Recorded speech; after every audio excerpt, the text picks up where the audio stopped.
Hello and Akio back to the channel. Today is episode number 6 of Geeks Drop the Gauntlet. My name is J-Rad and this is... Mud. Remember, mud spelled backwards is dumb. I feel like you're forgetting a letter, but you're not wrong. So today's episode is all about the newly announced Harry Potter TV show. This was greenlit by Warner Brothers Discovery. They had a merger, and it turn J.K. Rowling's 7 Potter novels into a TV series that we can stream in our homes. Yeah, and each book is supposed to be its own season. Yep. So season 1 will be book 1, so on and so forth. So I think there's a planned 7 seasons of the show. Main characters are going to be recast, although there are some overlapping casting. Yes. They're playing different characters, but it's an overlapping casting. And the series will allow Warner Discovery to adapt the books in more detail than the feature films. But before we delve into this, Geeks Drop the Gauntlet is sponsored by Nando Knight Comics. Catch him at Ontario Comic Con Revolution, May 20th and 21st. Make sure you swing by his booth and tell him that Geeks Drop the Gauntlet sent you. That's him and me. The link to his Instagram is in the description below. Now, let's cast Revelio and send this discussion into light. Revelio. Revelio. Revelio. Revelio. All right, well, that was fun. Well, this is I didn't going... find anything, by the way. No? No, You went all around the house. I did not. Well, this will be an interesting topic, indeed. So let's jump right in, and let's start off with, I think, we should hit a couple of the pros and cons that we think immediately off the bat. Yeah, I think so. That this show has a potential to either... So the hard part when I was coming up with some pros and cons are, to me, it's almost like a 50-50 split. They almost don't outweigh each other because I do see quite a bit of cons. I do see quite a bit of pros. Mm-hmm. So if you want, you start us off. So the obvious pro is the amount of detail that they can put into each of the seasons. Yes, I agree. I will say that 1 and 2 of Harry Potter were reasonably accurate to the books. They did not skip out on a whole lot there. They touched on the major details. Ron was a little bit different than what he is in the books, which might be kind of a big change for people to see that in the TV series. Yes. But the other ones skip out on quite a bit. There's character development for Voldemort and his origin in his family. And then he was like a product of rape or something, and his parent or his mom was just garbage. And then the Gaunt family. Yes, and then, the Gaunt family. His dad was absent. So he's basically the formula for a serial killer anyway. Yeah. And then I do want to make a quick note real quickly is that I did not read the books. So a lot of this, I would definitely want you to explain like the differences, because when it comes to anything Harry Potter related, most of my knowledge is going to come from the movies. Well, and I would say that most people, their knowledge is going to come from the movies. Agreed, yeah. There's a lot of people who read the book, obviously. It's yes. one of the best-selling book series of all time. I think it is a best-selling book series of all time. But the movies were phenomenal. And most people watch movies, unfortunately. Yeah, well, hey, I love movies. So some of the things I'd like to see touched on are Spew, which is Hermione's activism with the elves in Hogwarts. I think you mentioned something to this. It stands for the Society for the Protection of Elves' Welfare, or something like that. Promotion of elves' welfare. Okay. And it was a cool distraction. It was kind of a fun little situation. And I would love to see that pop up. The other thing that was done really well in the books that didn't translate to the movies, because the movies were being made before the book series was over. And so there were some elements in the book series where J.K. Rowling had identified Horcruxes before we knew they were Horcruxes. So you would see like a locket or something along that line before it was revealed to be a Horcrux. And so that was kind of cool, knowing that happened. Which is something they could definitely touch on now in this series. Yep. being that, everything's written and it's ready to be fully explored. Yeah. I agree with you on the pros of that, of actually having the time, because with a TV show, you're gonna have time, right? One season. Geez, can I talk? No. One season usually, and let's just throw a guess out there. Say it's 10 episodes, an hour long each. You're looking at 10 hours compared to 2. For a book, you definitely can dive into more detail, and I think that is definitely a pro. One of the cons that I was thinking of personally was right off the bat when I heard it was announced. I had 2 thoughts that popped in my head. One was, oh, more Harry Potter stuff, cool. The very next thought in my head was, who asked for this? This is an exact replica, right, of essentially what we have. Now, yes, we can go into more detail, yes, but essentially the same story will be told. Now, will they be able to dive a little deeper into certain characters? Yes. Backstory of Voldemort? Yes, that would be cool to hear. Yes, absolutely. But my point is from beginning to end, the same story will be told, right?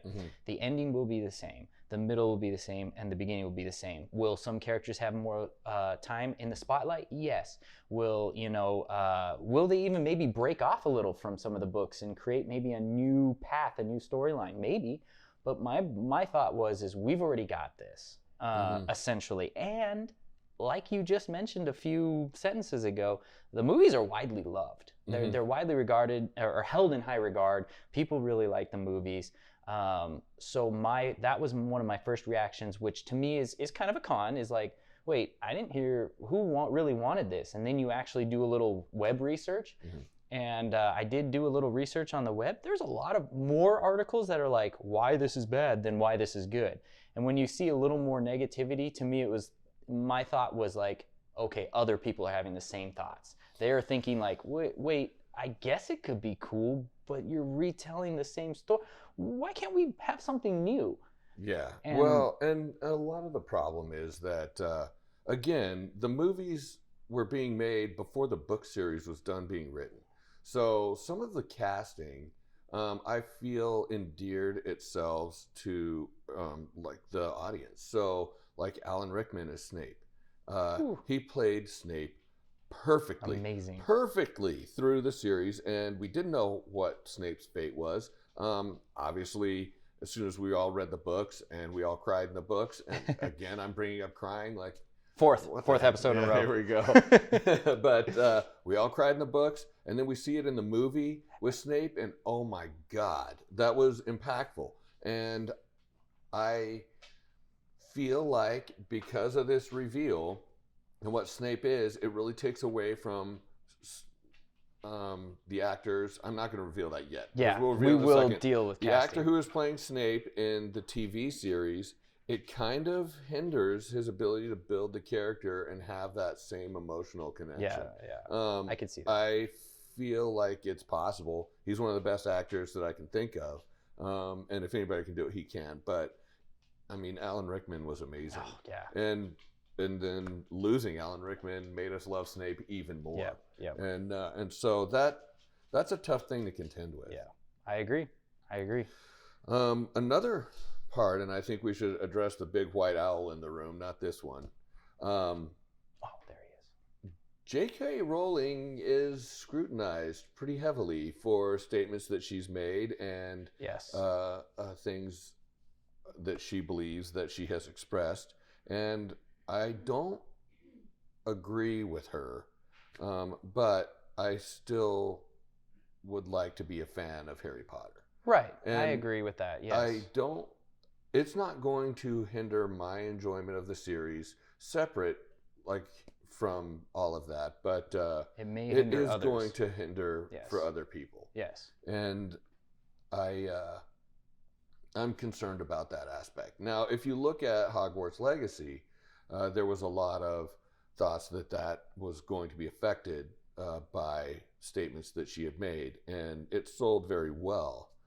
But there was still that dark cloud over it. Agreed, but that right there, I was actually going to bring that up a little bit later, but that right there was another point I wanted to make is, Yes, so we have all the controversy around her. Mm-hmm. There was a lot about this game, going into this game, saying, well, will it affect sales, blah, blah, blah.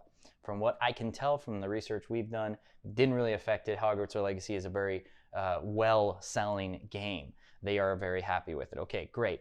But my thought process is that wasn't going to get very impact. Even before it was all said and done, or in the game came out, I personally thought it wasn't going to get impacted. And the reason why was because people have been wanting a Harry Potter game that wasn't Lego. Now, not saying the Lego games are bad, but that's the only. No, I didn't. There's a PS2. I think they made a couple older games that were based off the movies, but like a real, just like open world, being able to explore, fly around your broom. We've never had that before, well, it wasn't right? even Harry Potter. It was exploring the lore. Well, that's it. We'll call it the Wizarding World. We didn't have that before, and so walking into this, watching some of the previews and everything like that, I'm like, I think people are going to love this because of that reason alone. They're going to be able to enter the Wizarding World, create their own wizard or witch, and explore and have fun in this world. Yeah. Now, relay that over to a new Harry Potter TV series that we already know. Yes, more detail. We've touched on that a lot. Yeah. But we already know.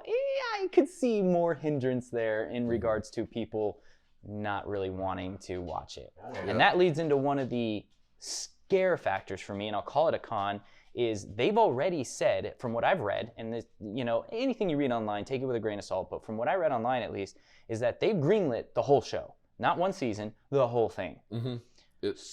You build a cast, you build all this, you're everything's in motion. You come out with the first season, it doesn't do as well as they thought. They come out with the second season, it really doesn't do as well as they thought. What do they do? If Warner Brothers, do you now scrap it? Do you say, well, we didn't get what we wanted, we're out? Or do they go, well, we're hemorrhaging money, but we've got to keep going? Either way they go there, I don't think that's a positive, and it also doesn't look good on the franchise as a whole because, this is one of Warner Brothers' cash cows. It's a big franchise.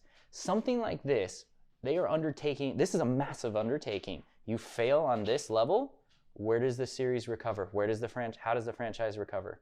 Yeah, and honestly, all the studios have been looking for an answer for Harry Potter. So we end up getting like Divergence and oh gosh, what was that? Yeah, I know where you're going. Hunger Games was another Catching one. Fire was in my head. Yeah, Hunger Games, so that's right. like those kind of things. We're getting these series that are taking a stab at getting that like young adult Harry Potter audience, and some have been more successful than others. But like if Harry Potter fails to catch the Harry Potter audience, like, I mean, what do you do? That's at a that worry. point? Yeah, that's a worry of mine. And Warner Brothers hasn't been viewed in the most favorable light recently either. Unfortunately, they have let down people with DC, and I have all the confidence in James Gunn to rebuild the DC universe. But he's got to break a few eggs to make an omelet, and we're at egg breaking point. And recently, Henry Cavill was informed he would not be returning as Superman. We're in a whole casting process. James Gunn is asking us to be patient. Warner Brothers has really dropped the ball on some big things. Yes. And I don't think there's a lot of confidence in Warner Brothers. I agree. I literally, with James Gunn even at the helm, and I'm a big fan of James Gunn, I'm worried. Mm-hmm. He's doing this is a full reboot. And I sit here worried. And that's one of their biggest franchises as well. So to say that this Harry Potter series has me a little worried, it does as well. Because, I would anxious to see it. I was just going to say, I would love to see this succeed. I really would, because it is a massive franchise, and I think the Wizarding World is very interesting. I just barely have gotten into it. If you've watched this series, we've touched on Harry Potter before a little bit. I'm actually pretty new to the franchise. Just barely watched all the movies, really, over the past few years, and I really enjoy it. I mean, look, this is mine. I own it. This is mine. I own it. Like, it's like... we almost touched tips. Wait.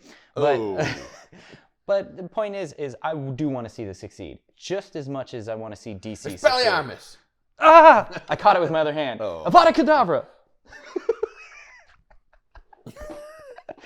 Oh, man. Okay, we're brutal. Yeah, that's sorry. I went straight to the killing curse. That's my fault.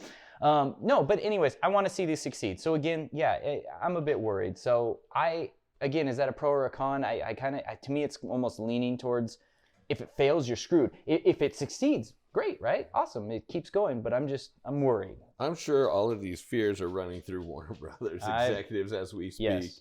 But I will say that the casting that has been announced, which isn't necessarily set in stone, I think some of them are kind of Agreed. Rumors with some support and some are confirmed. Yes. I'm not really sure which is which from the casting list that I've seen. But we'll go over some of the people who have been announced, I guess, to some extent on the internet. And then we'll do a few characters casting of our own. Yeah, I thought that was pretty fun. We have not told each other. We've told each other which characters we are casting, but not the actors or actresses that we picked. So this is gonna be fun. But first things first. These are some of the casting that we found online. I tried to get 100% like certainty. Is this actor 100% certainly casted? I couldn't quite do that on some of these, but I figured we'd go through it. It's not a huge list. Starting off with number 1, I'm going to start off with Toby Wolfe. He's actually going to be playing Harry Potter, we believe, and he is a kid actor. In fact, all 3 of them, obviously. This is going to be the first book, so they're all kids. This actually, just like it was for Daniel Radcliffe and Emma Watson and Rupert Grint, or what was his last name? Rupert Grint. Grant or Grint? Grint. Okay. Mm-hmm. But just like for them, this movie boosted them, right? Mm-hmm. And to stardom. So they were relatively unknown. Right. Toby Wolfe has some experience, but like it's not widely known. You can watch, I think, a movie or TV show that he was in. Yeah, there's a couple TV shows listed here, but point is when I saw his name, and I have a picture up on the screen, I did not know who he was. So that's Harry Potter. And then for Hermione, we've got Bronte, I believe is her name, Carmichael. Mm-hmm. Now, she is one that actually was kind of cool. You brought it to my attention when I first looked at her. So what was she in? She was Leia in the Obi-Wan series that was on Disney+. So that's cool. We have seen her, and she's definitely embedded in nerd culture. Yes. So she did a good job in that show. I thought she did a great job. Next on the list is Ron Weasley, and his character, or his casting, is going to be Joshua Pickering. Now, I am not familiar with him, but what it does look like he is in is he's set to star in the new Peter Pan movie. I believe that's coming straight to Disney+. I think it's a Disney+. Yes. So that'll be cool. Again, the 3 kids, don't know them, so if they're the ones that are casted for sure, great. Let's give them a shot. And something I think is important to point out, again, with the TV series versus the movies, Ron in the movies was kind of a buffoon. He was the comic relief. Yes. He made a lot of mistakes and things like that. Ron in the books is a contributing member to that trio of friendship. And in the movies, Hermione actually kind of picks up the slack on things that Ron did in the books. So he's not Ron isn't the comic relief. And I don't know how they're going to play that. If it's going to be a blend of like the books and the movies and still make him kind of comic relief, but make him more able, I guess. Yeah. Or if they're going to go more book where he's not real funny. I mean, he's a friend to them and there's some goofing off, but he does a lot. Is an actual contributing member. Right. He might diminish what most people know of Hermione from the movies and actually be assigned credit to the things that he does in the books. So that'll be interesting to see how that plays out. So in the books, it was more of like a third.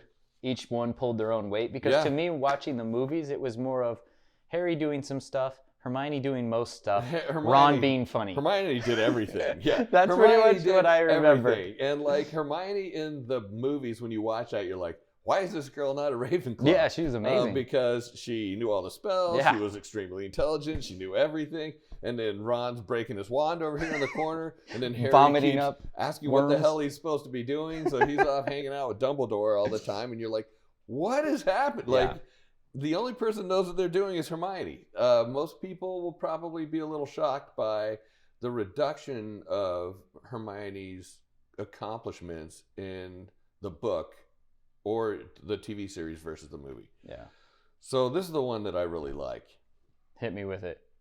Tom Felton, who played Draco Malfoy in the movies, is going to be his dad in the TV series Lucius Malfoy. That is awesome. Yes. And that's some good casting right there. Although, the next one might even be better cast. Now, I'm not saying better than the original. I'm just saying might even be better casting because as soon as I heard... This is a dream cast. Yeah, as soon as I heard the name Severus Snape, I was like, ooh, you know who'd play good or would be a good actor to play him? Probably Adam Driver. Yes. And Adam Driver's on the list. I mean, just his look. He doesn't have to change anything. In fact, as you see a picture up on the screen right now, this picture, I mean, this is just him at an award show or something. Right. He looks like the part. Yeah, he looks like Snape already. Like him playing Kylo, like he can play that like menacing, like emotional menacing character. And there was some like a fan fiction like suggestion that HBO Plus or HBO Max, whatever the heck it is now, Max. HBO does a series that follows a younger Snape through his time as a Death Eater and how he turned back. That would be cool. To where he was helping Dumbledore and the Order of the Phoenix and everything. That would be cool. And they suggested that Adam Driver play Snape. Yep. And so, like, here we go around full circle, and Adam Driver gets cast as Snape, which he's really the only one who could have done that. Yeah, I agree. So I'm glad that is. And again, I really tried. I don't know if it's 100%, but I think he is cast as Severus Snape. So here's to hoping that sticks true. So next on the list, we have... Helen Mirren as Minerva McGonagall. And could work. Again, I feel like that's the only reasonable choice.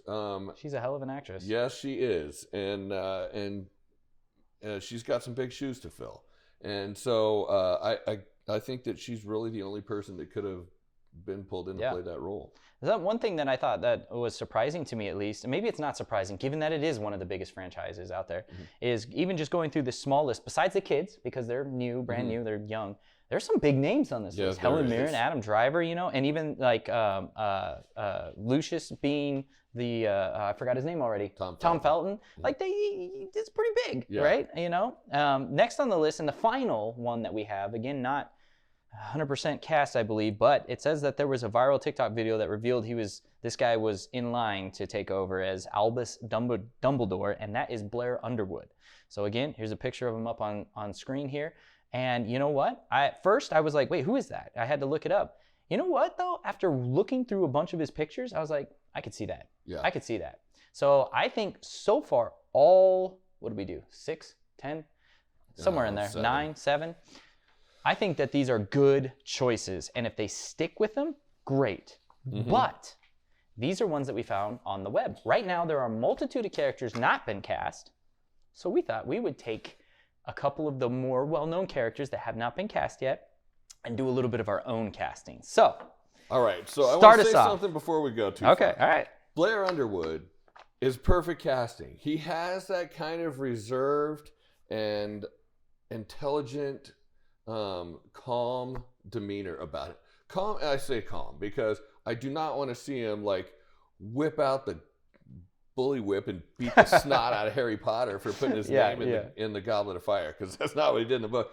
But I just see Blair Underwood as being a very well cast, cool, calm, and collected character. Yeah, he's going to play a very good Dumbledore. Yeah. I'm pretty excited about that, and I wouldn't have picked him honestly, but but after seeing the casting, I was like, that's a good cast. That's what I mean. I even, like I said, I had to look through multiple pictures to see what he's been in and everything. And as I was going through his images, like on IMDb, I'm like, yeah, okay, I could see it. Yep. I could see it. So, yeah, so these are good. So, here we go. Here's a couple of our casting. We picked 1, 2, 3, 4, 5, 6, 7 characters that have not been cast that we think are some of the more popular characters, and we did our own casting. So, first things first, I don't even know if we did this in order, but I'm just going to start off with the big bad himself. Just read yours, and I'll keep up. Okay, big bad himself. We're going Voldemort off the bat. All right. So, he who must not be named. I didn't pick anybody. I'm not going to tell you who I picked. Because he must not be named. I thought about this for a bit, and you know who I settled on? Was a character or an actor who has played a villain already. If you pick the same thing as me. He's played a villain already and actually did an amazing job. This is a big franchise, and he has played the villain for quite some time. In fact, he's got another season 2 of his show coming out very soon. And I chose Tom Hiddleston. I thought Tom Hiddleston would be awesome as Voldemort because, number one, he has the experience as Loki. You can play that now, and this is where I'm getting at. Voldemort is a little bit more serious of a character than Loki because Loki kind of is he's villainous. He has evil tendencies, but he also can be, he has that comedy factor to him as well. This role with Voldemort will let him do exactly what he did in Loki on the venomous side of it, and get rid of the comedy side and tap harder into the venomous side. Yeah. And I think he can do it. And I think some of the flashes of brilliance that I've seen of that venom in him when he was playing Loki was awesome. Then you want to talk about acting, just like his overall acting. I actually thought this is probably not the greatest movie. Some people didn't really like it, but I don't know if you've heard or if you've watched the movie called Crimson Peak. He was one of the main characters in Crimson Peak. It's a horror movie. I won't go into detail, but I thought his acting was stellar. So not only is he a villain, he's got great acting. I just thought, you know what? He could pull off this snake-looking character and be venomous. That's why I used venomous so much. But I think he could pull it off. So my role was Tom Hiddleston, or my actor of choice is Tom Hiddleston. Okay. That's actually a reasonably good choice, and he may appear on my list somewhere. Oh, no. But, Okay. Not for Voldemort. Mm-hmm. So the person I cast has played a villain Okay. in a large franchise. Okay. And this person is charming to a creepy amount. Okay. He can be reserved and terrifying. And I cast Cillian Murphy. Okay. Because he is good looking enough to have people let their guard down. And he is like aggressively sinister. Yeah. And I've never really seen any comedy aspect from him. And even when he played like Scarecrow, like he was awesome. Yeah. Red Eye is what pops in my head. I just think that like Red Eye was really good. Yeah, and Voldemort's supposed to have like red eyes. And can you imagine with his high cheekbones, red eyes, and then snake-like features, he would look like a rattlesnake. That's like, a good he choice. looks so I like awesome. that. That's a good choice. But so that was my casting. Okay, that was good. You choose the next character. That was good. I like that. Oof, let's just keep it evil. Okay, all right. I'm gonna go with Dolores Umbridge. Oh, I thought you were gonna go Bellatrix. All right. We'll get there. Okay. So Dolores Umbridge, again, I think the film casting for Dolores Umbridge was perfect. Oh, it was awesome. And from what I heard, her niece or something had said like, you would be perfect for Dolores Umbridge. And she's like, oh, great. I don't know about Harry Potter, but it's really popular. All the kids like, I'm going to put in for it. And then she found out that Dolores Umbridge is supposed to look like a toad and she's super evil and all this stuff. And she's like, what the hell's wrong with my niece? Yeah. But I can't think of her name right off the top of my head, and I apologize. But the person that I would have cast, and this is not, I hope I'm not insulting her with this casting. Yeah, I understand. But I cast Rachel Dratch. She is from Saturday Night Live. Okay, And, I'm not familiar. She can kind of pull off like a frog-like look, but the thing is that comedians playing serious acting roles have a tendency to really deliver. Yeah, true. And like a comedian playing a role like Dolores Umbridge knows enough about comedy when to make something funny to only herself and make it scary for everybody else. Yes. And I think Rachel Dratch probably has the chops for that. I would never second guess a comedian on their ability to act like in a serious role. I mean, look at Jim Carrey. Yeah, and, true. Yes, Rachel Dratch would be just awesome in that role. Okay. Yeah. No, I actually don't know. I'm gonna go look that up as soon as I can because I don't know who that is. I've watched Saturday Night Live before, so I'm like, wait, which one is she? So I'm gonna have to look that one up. For me, now that description of looking like a toad's from the book, right? Because in the movie she didn't. I mean, she looked fairly normal to me. Yeah. So I cast based off the movie, being that I hadn't really read the book. So just someone who could portray the role of sinister with a smile. That's how I describe her. She's sinister with a smile because she always had a smile on, but she was a sinister character, right? So I was thinking, who could pull that off? Who has the acting chops to pull that off? Well, I cast Cate Blanchett. I figured that she could pull off, not only is she a great actress already, she's been in a multitude of things, she's proven she could play a villain in Hella. I figured that she could probably cast that sinister smile and make you believe that everything's okay while it's not. And I just think the reason I picked her was just mostly because of her rapport. I mean, just the amazing amount of movies. I was looking through all the movies she'd been in. I was like, oh yeah, I saw that. Oh man, she was really good in that. So again, I didn't cast it kind of based off the book, looking like a toad, because I definitely don't think she does not look like a toad. But I think it's Rachel Dratch, to be honest. But point is that's how I cast it. So that's who I chose for Dolores. Okay. All right, I guess pick's better. Okay, you want to go next again? No, my pick was better. Oh yeah, probably. So next on my list is we'll keep it evil. We'll go Bellatrix. Oh dang. Okay. So Bellatrix Lestrange, a great character in the movies, very twisted. Well, and again in the movies, I don't know about the book, but in the movies, you know, a twisted character, pretty much the right hand woman to. Voldemort, and was an extremely awesome evil character. So who I chose to play her? Miss Eva Green. And after seeing her... That's good casting. After seeing her in multiple movies, especially, and there's one in my mind that I really took from, and this was actually, it might surprise you, she has a multitude of great movies out there, but when thinking about Bellatrix, I kind of took from 300 Rise of the Empire. She had really dark makeup on. She was an evil character. She was actually she's beautiful, but sinister in that movie as well. And I thought with her acting chops, which she is really good, I've seen her in a multitude of movies, she could pull this off, is in 300, she wasn't quite like, Bellatrix is just super like venomous and evil and you know, I keep saying it, but sinister. And while she was evil in the movie 300, I think she can go a little further and make Bellatrix come to life. And I chose her because I just really think that she could pull it off. And if you haven't seen like Sin City, she was awesome in Sin City. She was also awesome in Casino Royale. And that she was not a villain. But again, Vesper. But again, just amazing actress. And I thought she could pull that off. Ooh, man. Okay, I don't know if I can top that one. So, he can. Bellatrix in the book is described as being tall and thin. Okay. That she has black, stringy hair, and she is supposedly very beautiful in a kind of regal sort of way. However, her time in Azkaban took its toll. So she's going to look a little the worse for wear. Yeah. But I was thinking of somebody who would be tall and thin, that would be pretty, but could be done up a little kind of beat up. Yeah. And I chose Nicole Kidman. Okay. Because she is a tall actress. Yeah. I think she's nearly 6 feet tall. Oh, yeah. And she's pretty tall. She's thin, and she's got kind of a regal elegance to her.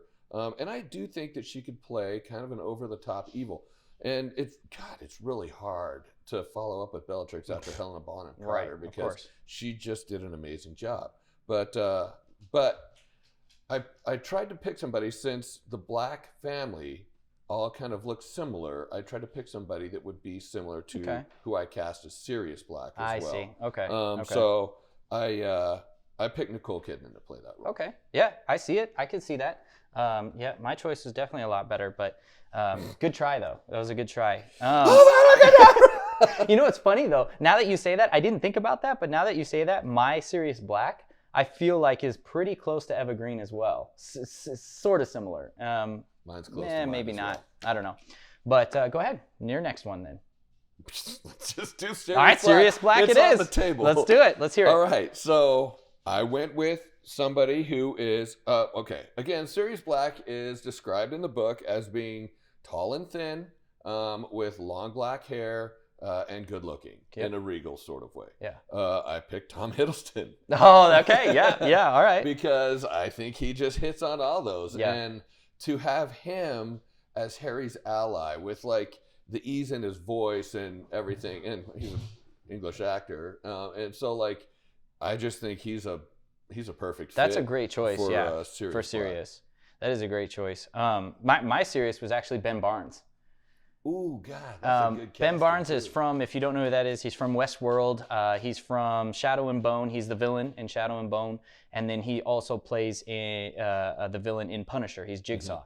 Those are probably the good top cast. 3 ones. And when I saw a picture of him, because when you start trying to cast for someone, especially someone who didn't know the book, so I'm basing this off the movie, I was like, okay, Gary Oldman was Sirius Black in the movie.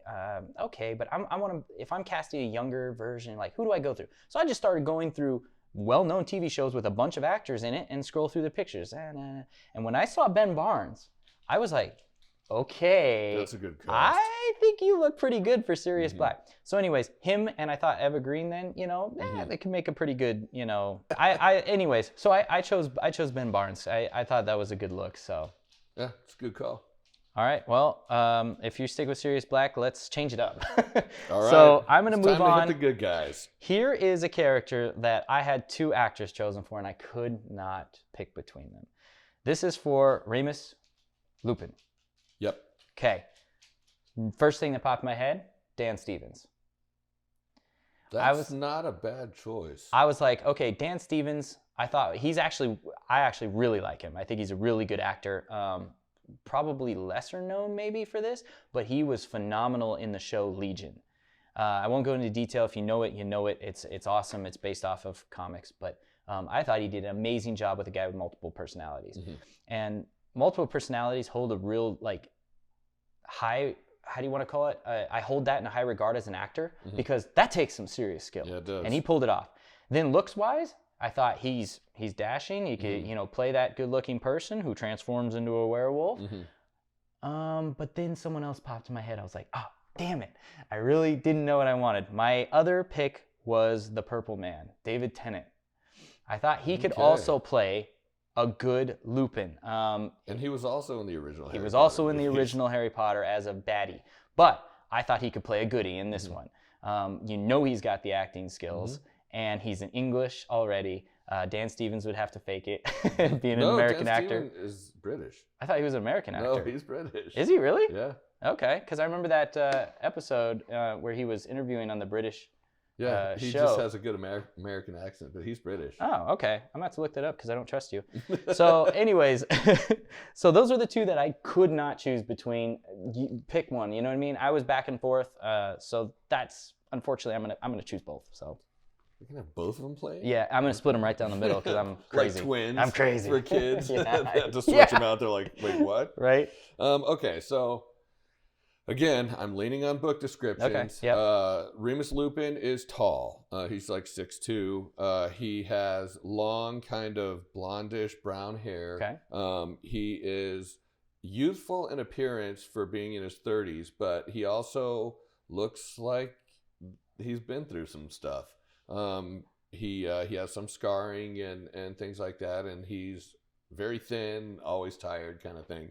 I couldn't find an actor that really fit for me as far as the height goes, but the description, I picked Alfie Allen, who played Theon Greyjoy in Game of Thrones. That's actually a good choice. I thought that he would be pretty good because he's a little shorter. I think he's like maybe a little less than 6 feet, maybe 5'10" or so. But still, I feel like there could be a good connection between him and Harry Potter, and then people would recognize him as Theon, who was one of those characters that was sympathetic, then you hated him, then you felt bad for him, and then you're back like, okay, I'm. And if you recognize him from Game of Thrones, I think that it kind of would influence your thoughts on him in this series as well. I think that's a good choice. That is a good choice. I'm thinking of like his face and how he looks, almost fairly similar to the original actor too.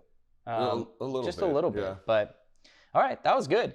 The next one I had the most trouble on. The last one was the one where I couldn't pick between 2. The next one I'm about to bring up, actually I think it's your turn. You bring one up. I'll go to this one next. All right. Alistair Moody. Okay. So one of the best aurors ever, right? In his time. So the description on Alistair Moody is not physical.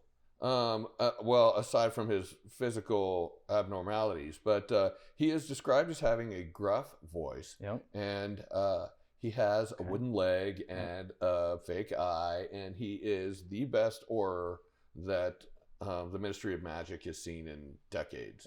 maybe of all time. But Alistair Moody is like a straight to business, gruff voice character. Okay. And the person I thought would play that really well, who's one of my favorite voice acting talents, but not just voice acting, is Mark Strong. Oh, okay. I think he has the perfect voice to play something like that and still be menacing. He has a good presence.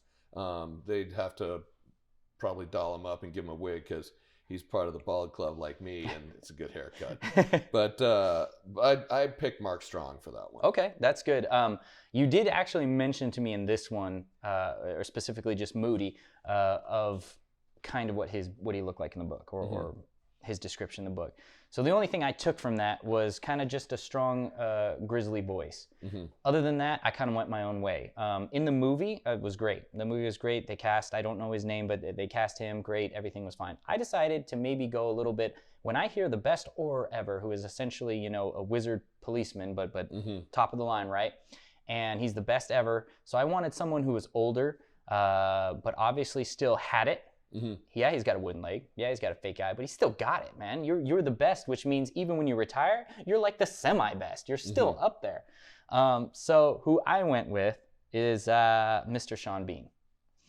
And I thought that his multitude of different movies that I've seen him in, and obviously you can't forget the show, but he was only in one season of Game of Thrones. Even in Game of Thrones, we'll take that. That's probably his most popular one.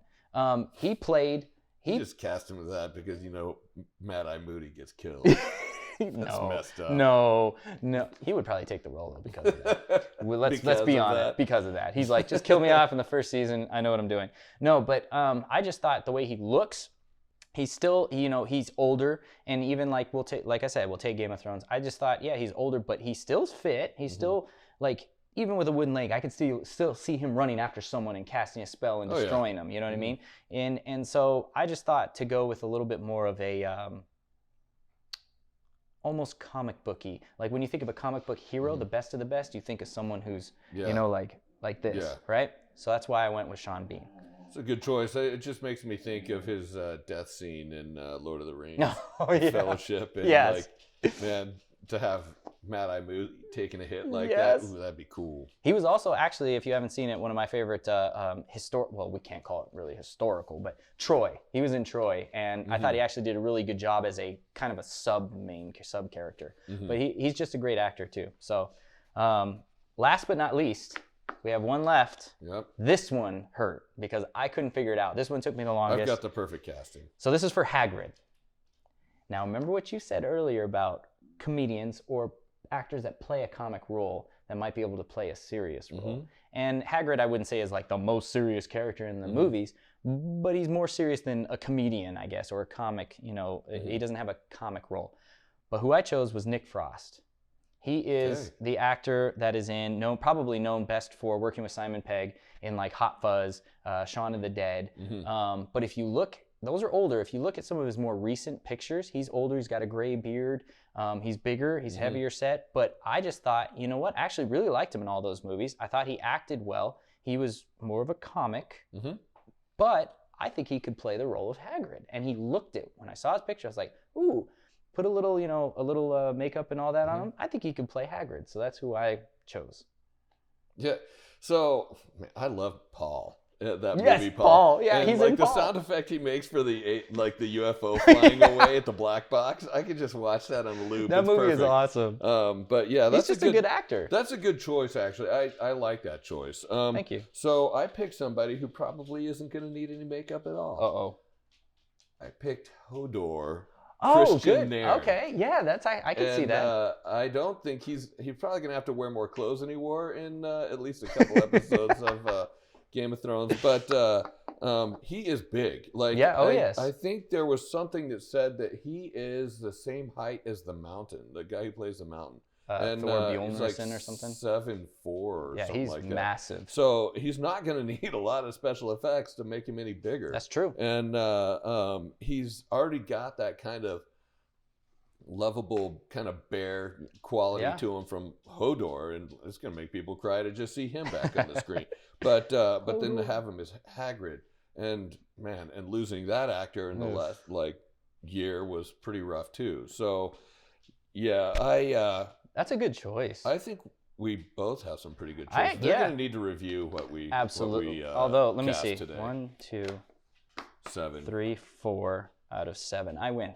So, No. no, in all actuality, though, I do think we came up with some good ones. And you know what would be funny? We got to keep this because when these are announced down the road, let's see if we got any of them right. Because that would be really fun. Right. That would be really fun. Loser buys dinner. You're on. We'll sit there and duel at dinner. All right, No. sounds good. But yeah, that was awesome. I actually, surprisingly, as I said, I'm new to this franchise. Surprisingly, doing this casting was actually a lot of fun for me. Like trying to figure out, and especially because I had no experience with the books, that it was kind of hard. But I think we did a good job. That was fun. So, all right.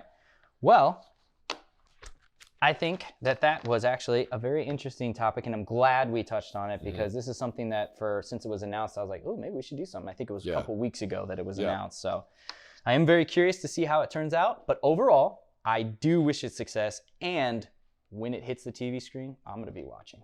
Heck yeah. So, and, speaking of tuning in and watching, tune in next time to watch our episode number 7.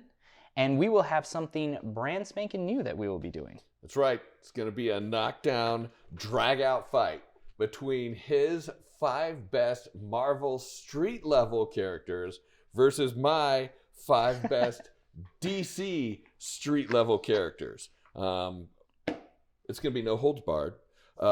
Epic throwdown, and blows will be thrown. Oh, 100%. For sure. May the best team Classic. win, which will be mine.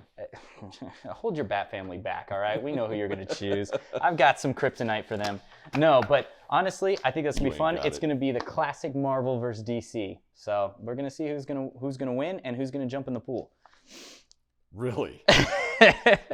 No, but thank you very much for stopping by. We appreciate it. If you enjoyed this content, please do hit that like and subscribe button. That helps us out very much. And let us know in the comments below what you think about this new Harry Potter TV show. And make sure to let us know that I'm right. You know what? About that, unexpecto diarrhea. Thank you, and stay geeky. He's going to go use the restroom.